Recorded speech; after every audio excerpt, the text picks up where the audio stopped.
sini saya mengambil satu contoh dari buku. Saya pernah membaca buku dari sebuah seni untuk bersikap bodo amat, di mana judul aslinya adalah The Subtle Art Not Giving Fuck. Judulnya sebuah seni untuk bersikap bodo amat.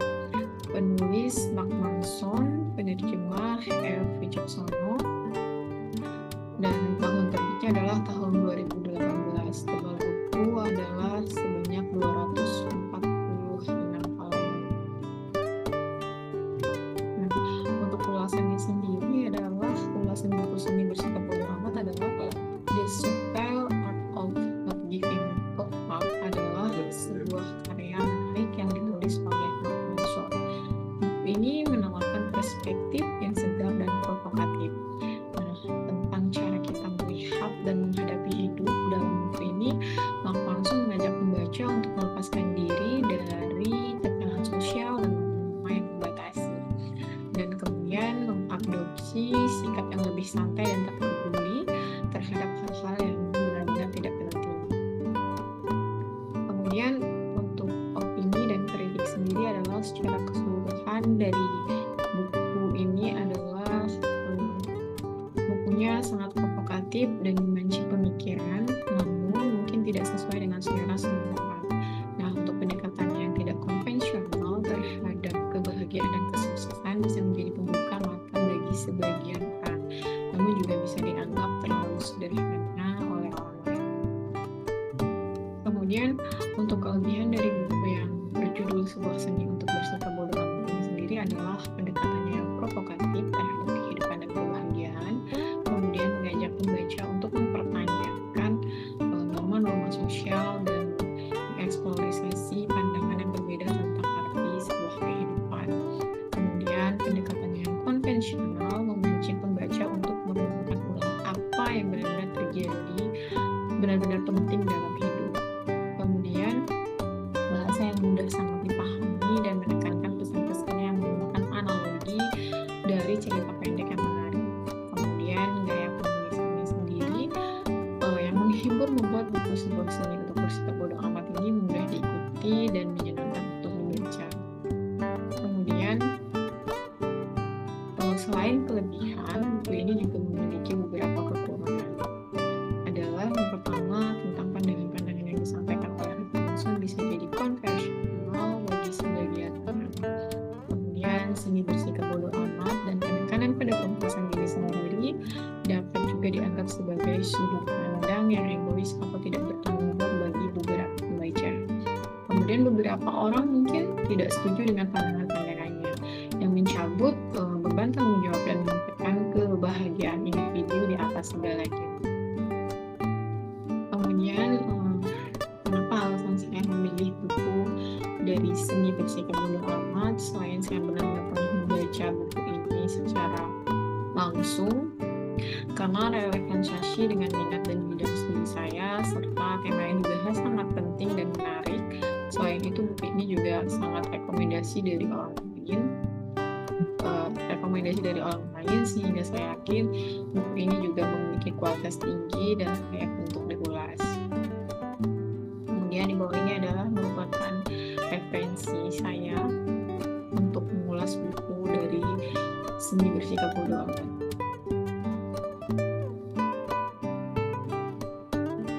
Kemudian selain dari mengulas buku, di sini adalah mengulas artikelnya, di mana saya mengambil satu judul, pengaruh penggunaan teknologi blockchain terhadap efisiensi supply chain di industri manufaktur.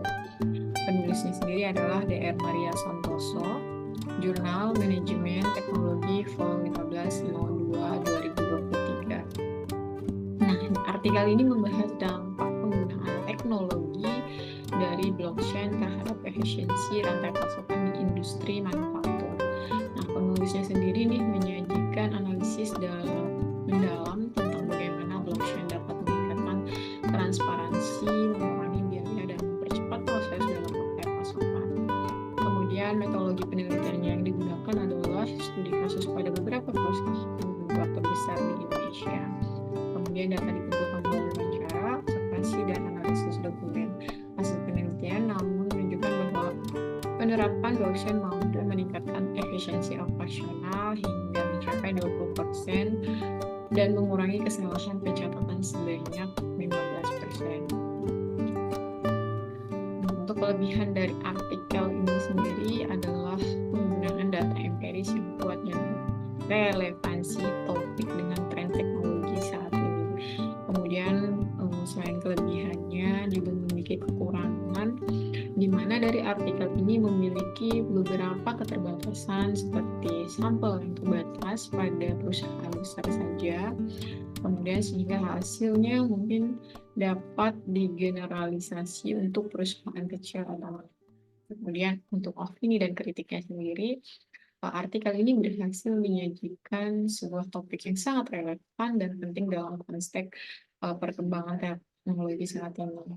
Dan penggunaan blockchain dalam manajemen rantai pasokan adalah isu yang semakin menarik perhatian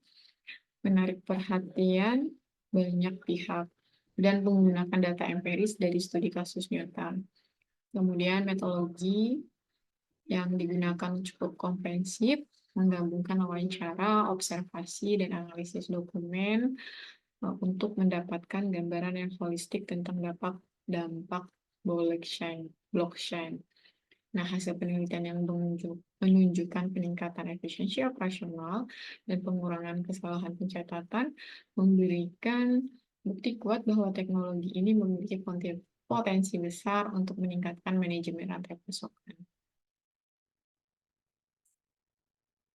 Kemudian untuk kritik sendiri, dari artikel ini memiliki keterbatasan sampel, di mana artikel ini hanya mengambil sampel dari perusahaan manufaktur besar di Indonesia, yang membuat hasil penelitian ini mungkin kurang efektif ya untuk dapat digeneralisasi untuk sebuah perusahaan kecil atau menengah. Nah, atau di sektor industri lainnya. Untuk memperkuat temuan penelitian di masa depan, perlu mencakup berbagai jenis perusahaan dan industri. Kemudian pendekatan terbatas. Nah, fokus artikel ini hanya pada efisiensi rantai pasokan. Blockchain memiliki banyak aspek lain yang layak untuk diteliti seperti keamanan data, pengurangan penipuan, kepuasan pelanggan, dan dampak lingkungan. Nah, penelitian yang lebih komprehensif yang mencakup aspek-aspek ini akan memberikan pandangan yang lebih lengkap lagi. Nah, untuk kesimpulan, meskipun artikel ini memiliki kekurangan kontribusinya terhadap literatur mengenai penggunaan blockchain dalam manajemen rantai pasokan, tetap signifikan penelitian lebih lanjut yang memperluas cakupan sampel, durasi, dan aspek yang diteliti dapat memberikan pemahaman yang lebih komprehensif dan mendalam tentang pemanfaatan dan tantangan teknologi blockchain. Nah, dengan demikian, artikel ini merupakan langkah awal yang penting, tetapi masih ada ruang yang luas untuk menyempurnakan dan eksplorasi lebih lanjut. Kemudian, alasan saya memilih artikel ini adalah karena artikel ini berpengaruh penggunaan teknologi blockchain terhadap efisiensi supply chain di industri manufaktur. Dipilih karena topiknya relevan, pendekatan empiris yang kuat, dan kontribusinya pada literatur ilmiah serta praktik bisnis. Artikel ini memberikan wawasan yang berharga tentang penerapan teknologi blockchain dalam industri manufaktur, menjadikannya referensi yang penting bagi peneliti, praktisi, dan mengambil keputusan di bidang ini. Dan ini merupakan referensi dari beberapa artikel. Nah, demikian presentasi dari saya, kurang dan lebihnya terima kasih. Wassalamualaikum warahmatullahi wabarakatuh.